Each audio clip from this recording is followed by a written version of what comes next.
Баршаңызға сәлем, сіздермен Ақнұр. Бүгін сіздермен духовкасыз тапада пісетін оп-оңай торттың рецептісімен бөліспекшімін. Менімен бірге болыңыздар, достар, және видеомды соңына дейін қараңыздар. Біздер ең бірінші құрғақ ингредиенттерімізді електен өткізіп аламыз. Міне мына жерде менде ұн, разрыхития және де какао. Осыны електен өткізіп аламыз. Міне үш ингредиентімізді електен өткізіп алдық. Енді қантымызды саламыз. Оның үстіне жұмыртқамызды, сұйық майымызды және де сүтімізді саламыз осы құрғақ ингредиентіміздің үстіне. Бұл жерде сүттің пайызы маңызды емес, және де жылы да маңызды емес. Бүкілі мен холодильниктен алғанмын. Жұмыртқаны тоже холодильниктен алғанмын. Енді осы ингредиенттерімізді жақсылап венчикпен араластырып аламыз. Осылай қомалжың, қою масса болуы керек.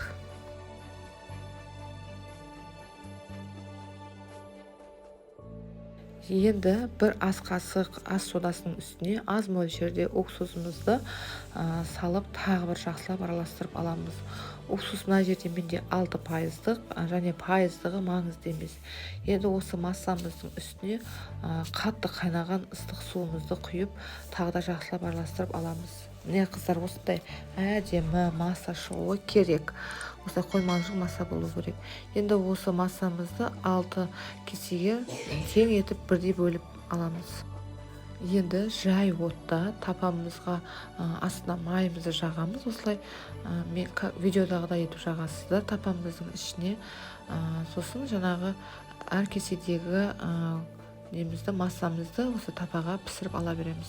Осы блинчик сияқты құямыз, сосын тегістеп тапаның ішіне жаямыз. Бірдей етіп. Менің мына жерде тапамның іші азғантай шұңғырлау. Осылай жан-жағына жайып шығамыз. Сосын крышкасын жауып қоямыз.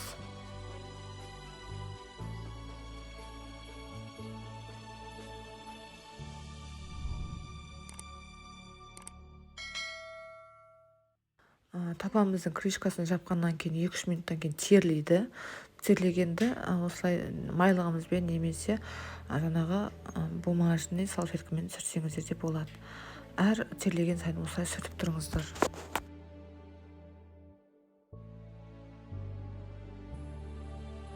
Міне қыздар, бірінші коржымыз пісіп шықты. Міне беті құрғақ болып, өздеріңіз көріп тұрғандарыңыздай бүкіл коржды осылай пісіріп аламыз.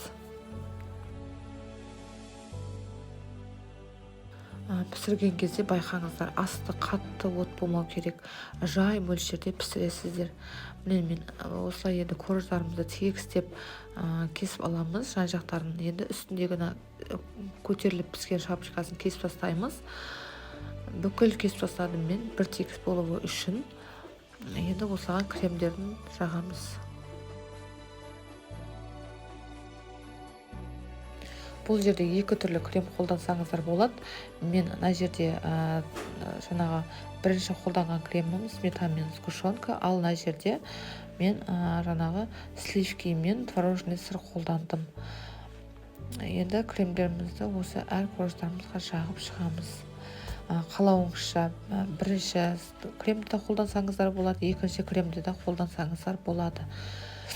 Бірінші кремде мен жаңағы сметана мен сгущенное молоко немесе сахарный пудра араластырып қоссаңыздар да болады. Екеуі де екі түрлі. Енді жаңағы кесіп алған корждарымыздың шапочкасын, жан-жағындағы корждарды мен блендерден өткізіп алдым. Дайын болған тортымыздың жан-жағын осылай тегістеп жағып шығамыз. Тортымыз холодильникке міндетті түрде салып алыңыздар, кемінде 10-15 минут. Міне қыздар, мен холодильникке салып 15 минут қойдым. Енді қалған кремімізбен әсемдеп шығамыз. Қалауыңызша сәндесеңіздер де болады. Бұл торт өте оңай, және де отбасыңызға ұнайды деген ойдамын, себебі жұмсақ ауызда еритін торттардың бірі. Достар, және де менің каналыма тіркелуді ұмытпаңыздар. Алдағы уақытта керемет торттарымның, керемет дәмді тәттілердің рецептісімен бөліспекшімін. Сондықтан менің каналыма міндетті түрде тіркеліп алыңыздар.